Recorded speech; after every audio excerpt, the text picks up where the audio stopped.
everyone, welcome to Relatively Refined. My name is Paula. Well, in today's video, we are going to take a stroll down memory lane. I'm going to share with you 8 books and the memories that I have around these books and how they were profound in my own reading life. If that sounds like something you're interested in, then stick around and let's get started.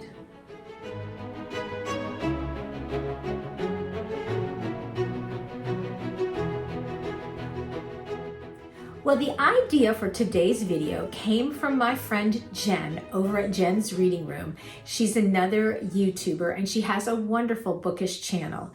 And if you have not subscribed to her or checked her out, I will leave a link to her channel in the description box below. And please go ahead on over and check out her channel. I think you will enjoy it as much as I do. Anyway, she did a video where she shared 8 books that have had a profound effect on her life and the memories that went along with these books. And I was fascinated by it. It was such a good video. I thought, you know what? I think I'm going to do the same thing. The original idea for this video came from another YouTuber, and I cannot think of his name off the top of my head, but I will put it across here on the screen and also link it in the description box below. So I have my stack of books and I have my memories, and I'm going to share those with you right now. Let me take a sip of my tea first and then we'll get started. Well, very, very early on in my life, one of my earliest reading memories has to do with a book called Anne Likes Red. I will leave a picture of that book cover either here or here on the screen. And I was writing a little article for a newsletter that I've put out on Fridays called Paula's Shelf Life. And if you're not subscribed to it, I will leave a link to our website in the description box, and you can head on over there and you can get on the mailing list, and then I'll send you that newsletter every Friday. But I was writing a little article about books that I have had a profound effect on my life, and one of my earliest memories was of this book, Anne Likes Red. It was a book that my Grandma Barry, my mom's mother, kept in the top drawer of a big dresser in her bedroom. And I was chatting with my mom about it because ironically, I don't have a copy of it. I was looking online to see about getting a copy of it. And on eBay, it was actually listed for over $1,000. And I thought, dang, I wish I had that book right now. Anyway, it was just a small little picture book. It has that blue cover, and it was all black and white pen and ink drawings, and everything in the book was black and white except for what was red. And it was the story of a little girl whose mom was trying to buy her a new outfit. And, everything from the dress to the shoes and sandals. Hold on, Phoebe, no. From the dress to the shoes and the sandals, her coat and hat. And her mom would say, would you like a blue dress, Anne? And Anne would say, no. A red dress. I like red. A red dress for Anne. Red, red, red. Anne likes red. And the whole story went like that. I could probably recite it from beginning to end right now because I must have read that book 1,000 times.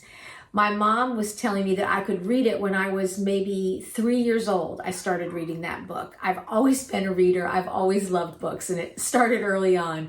But I would make my grandmother read it to me, and then I would read it just over and over and over. And that is probably one of my very earliest reading memories. And when I saw the cover of that book, it brought back so many memories. I was instantly in my grandmother's house at 34 Green Street in Bellows Falls, Vermont, sitting on her bed reading that book. So my very earliest and one of my most profound reading memories is of the book Anne Likes Red. Next up is, of course, a Nancy Drew book. I looked to see if I could find my copy of The Secret of the Old Clock, and I couldn't find my copy of it, but I got this one. This is The Secret of Redgate Farm. It's number 6 in the Nancy Drew mysteries. But I received The Secret of the Old Clock as my very first Nancy Drew. And from that moment on, I was hooked. I believe I got it for Christmas one year. And ever since then, I have loved mysteries. And I would get a Nancy Drew in my Easter basket, my Christmas stocking, and on my birthday. And the anticipation of getting the next Nancy Drew book was just unbelievable. I could not wait to get my hands on them and read them. And to this day, I still will go back and look through and, read about Nancy and Bess and George and all of the adventures that they got up to. I can still remember her housekeeper, Hannah Gruen, and her father, who was a lawyer. She had a light blue roadster. I mean, these books were just such fabulous books. And I was hooked from the very first one, and I have been reading them ever since. The next book that I thought of when I was thinking about this video and what books, I could remember and that were profound for me, not necessarily in the content of them, but just the experience of that book has had a lasting impression on me. And the next one that I thought of was the book Stuart Little by E.B. White. This is also a book that I received. I believe I got Stuart Little in my Easter basket one Easter. And I think that this book began my love of all things miniature. Now, I have talked about Stuart Little on my channel before, but let me just read you a little bit about this. Stuart Little, small in size only, has the adventurousness, the great purpose, and the indomitable spirit of a heroic figure. And his story, funny and tender and exciting by turns, will be read and reread and loved by young and old. And that is 100% true. Much like my experience with Nancy Drew, the minute I read Stuart Little, I loved it. It was so fun to imagine him on all his little adventures in his little miniature canoe. And when I was a little girl in the village where we lived kind of at the bottom of this road. It went way up, we called it going up around the corner, but it was a sloping road and we lived toward the bottom. And when it rained, the rain would come down the road and in the ditches that were paved over, but they were kind of little indents, almost like gutters on a bowling alley. They ran down along the sides of the road and the water would come racing down those gutters. And I used to put little leaves or twigs in there and watch it float down and imagine that it was Stuart Little in his little canoe floating down that gutter. And it was just so much fun. It was just such a great time in my life and such wonderful memories. It makes me think about all of the things that we did when I was little before we had technology and phones and tablets and all of that. You just really had to rely on your imagination for fun. And those were such wonderful times. And so Stuart Little, as I said, I believe began my love of all things small. And I can remember getting this book in my Easter basket and absolutely loving it. So that is number 3 on my list of very well remembered and very well loved books. Next up has to be, of course, my all-time favorite book, which is Understood Betsy by Dorothy Canfield Fisher. I have talked about this book multiple times on my channel, so I won't belabor the point, but suffice to say that Understood Betsy is my absolute all-time favorite book ever. I have read it hundreds of times, and every time I read it, I enjoy it just as much as I did the very first time I read it.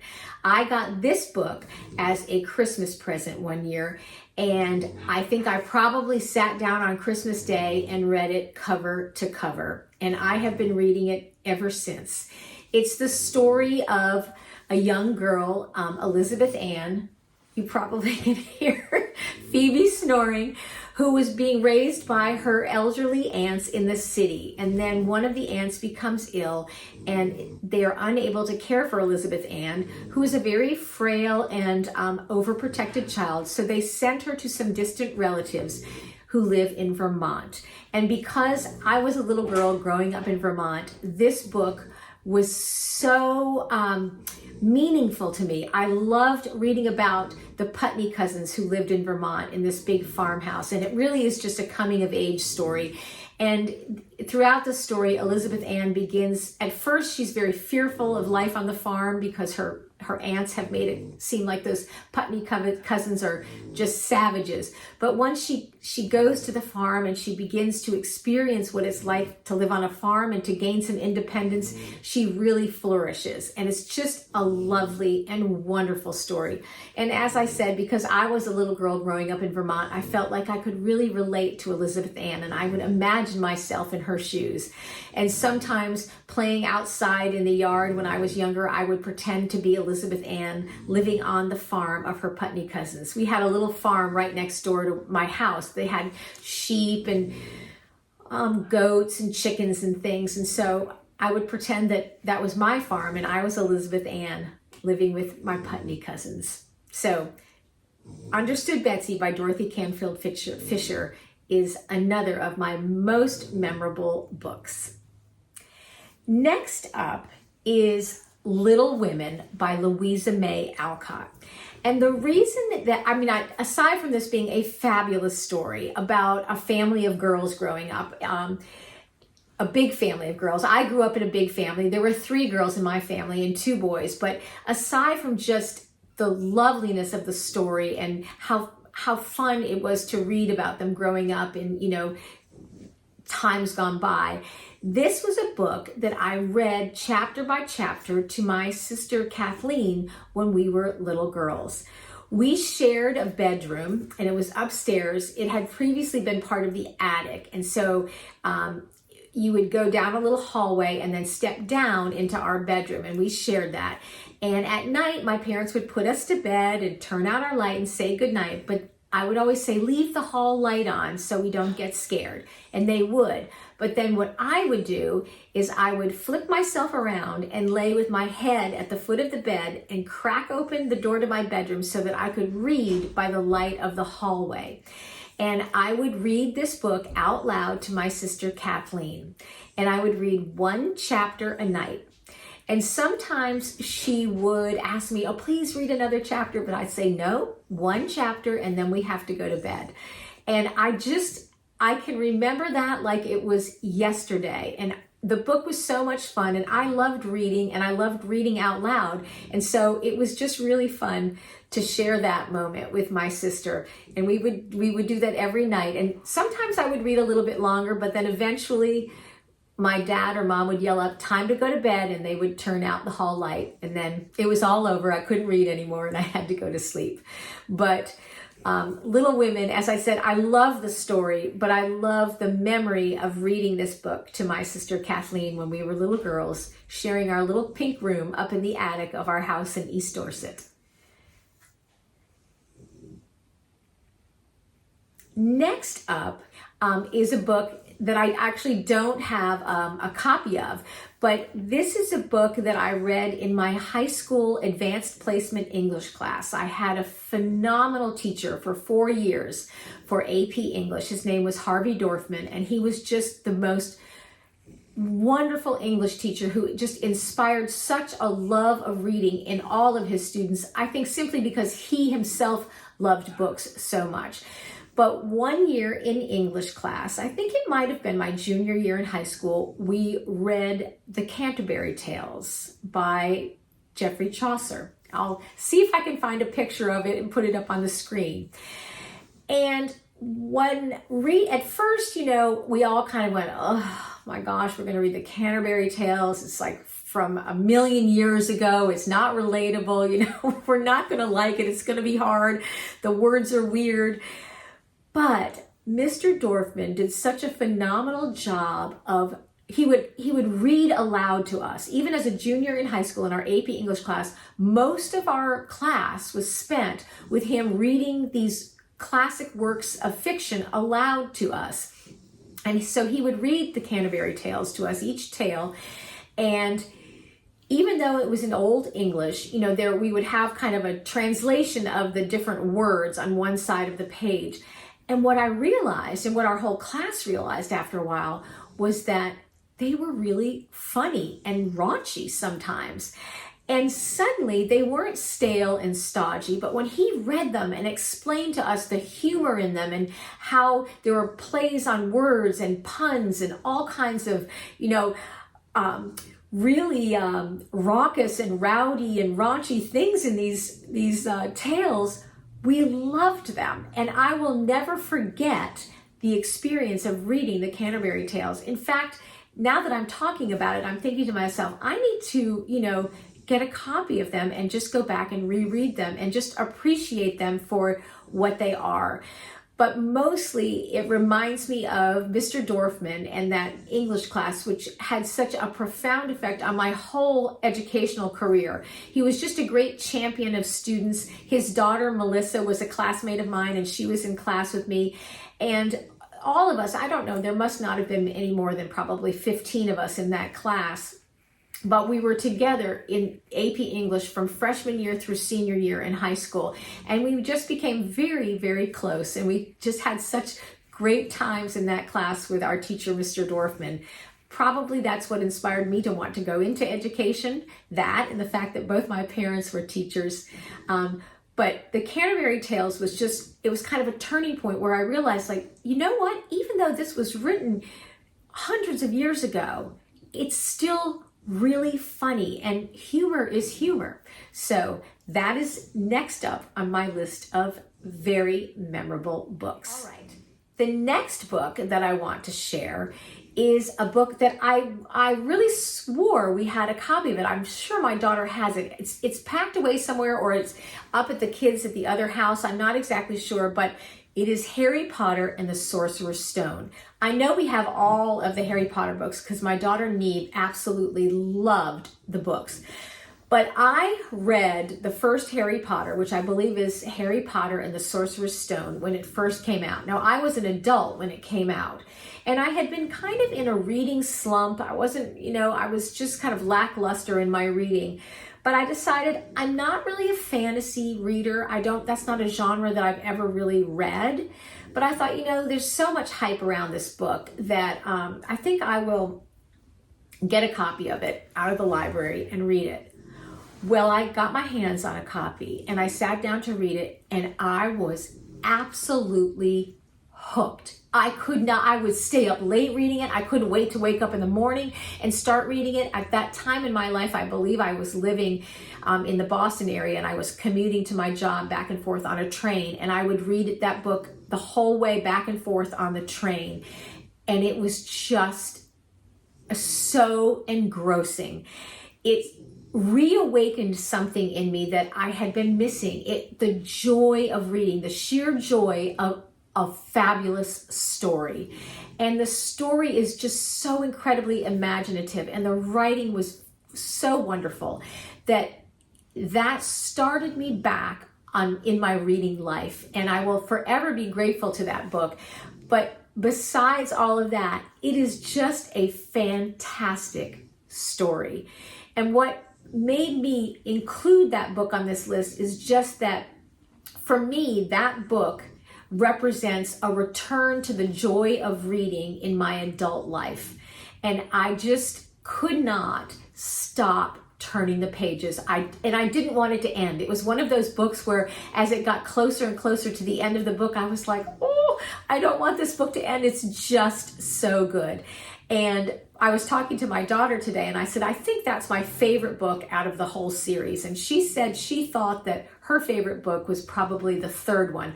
I don't know the title of that. I'll look it up and put it here. But now that I've talked about that book, I'm thinking I need to get those books out again and read that whole series, because they just transport you to another world. And it's just so delightful and so magical and so engrossing. If you have not read the Harry Potter series, I'm telling you, go out and get yourself book number 1. You will be hooked. Oh, here's Hazel. Come on, you gonna get up, Hazel? All right. All right, Hazel. Okay. Well, you want to say hi? Hazel's over here. There she is. She was just outside. Come on up, Phoebe. You can come up too. We've got to get the dogs all settled here. Come on. Come on, Phoebe. Come All right. The seventh book that I want to talk about is the book in The Inimitable Jeeves by P.G. Wodehouse. Now, I believe that my mom had this book and she had Right Ho Jeeves in our house when I was a little girl. And I can remember thinking that's just such a funny title for a book, Right Ho Jeeves, and then The Inimitable Jeeves, which I would look at that word and think to myself, what in the world does that mean? But the other thing that sparks a memory for me about these books is that my mom would make reference to Jeeves. I think in the sense that we'd want her to do something, or we'd ask her about something and she'd say, yes, Jeeves, or go ask Jeeves, or something along those lines, because Jeeves is, of course, the manservant of Bertie Wooster in the P.G. Wodehouse books. So that name always stuck in my mind. And then when I was finally old enough to read one, I read my first P.G. Wodehouse book, and it was hilarious. I fell in love with the British style humor in these books, and I have loved it ever since. There's just something so delightful about the relationship between Bertie and Jeeves, and it always makes me think of my mom making reference to the butler Jeeves. I'm still trying to put it into context, but I think she would say something like, why don't you go ask Jeeves, when we would be asking her to do something instead of doing it ourselves. And so, she'd kind of make fun of us and say, like, look, I'm not the butler, you go do it yourself.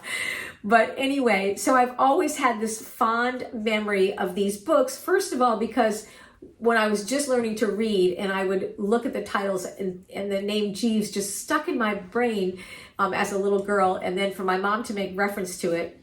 And then, of course, when I read my first one, it really turned me on to that whole British sense of humor that I still love to this day. The last book that is a book that has very powerful memories associated with it is an Agatha Christie book, Murder on the Orient Express.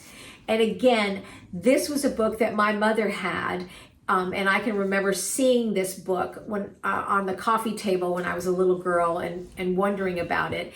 And then when I finally was old enough to read it, that was my very first Agatha Christie that I ever read. And it was so good. I absolutely loved it.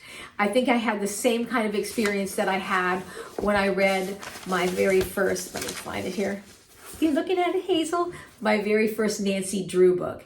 This was the adult version of that experience. I was hooked. I could not put it down. I couldn't wait to get my hands on the next Agatha Christie, and I've been an Agatha Christie lover ever since. So that is my 8th and final bookish memory that I wanted to share with you today. Again, thank you to Jen over at Jen's Reading Life for the idea for this video. I hope you enjoyed hearing about my bookish memories.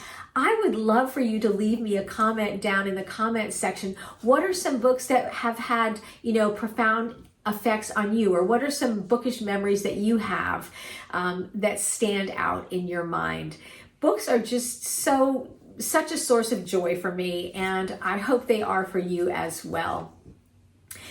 If you've made it this far in the video and you have enjoyed it, but you don't want to leave a comment, go ahead and drop a book emoji down in the comments section. That really does help out our channel.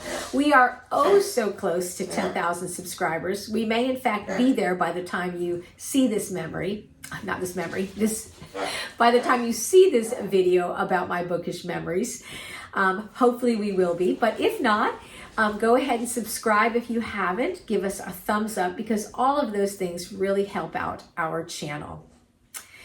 That is going to do it for today. Oh, and one last reminder, if you are interested in getting subscribed to my newsletter, Paula's Shelf Life, head on over to our website, which is www.relativelyrefined.com, and sign up to be on the mailing list. And once you're on that, I will send that out to you every Friday. All right, everyone, that's going to do it for today. Take good care of yourselves, and I will see you in the next video. Bye-bye.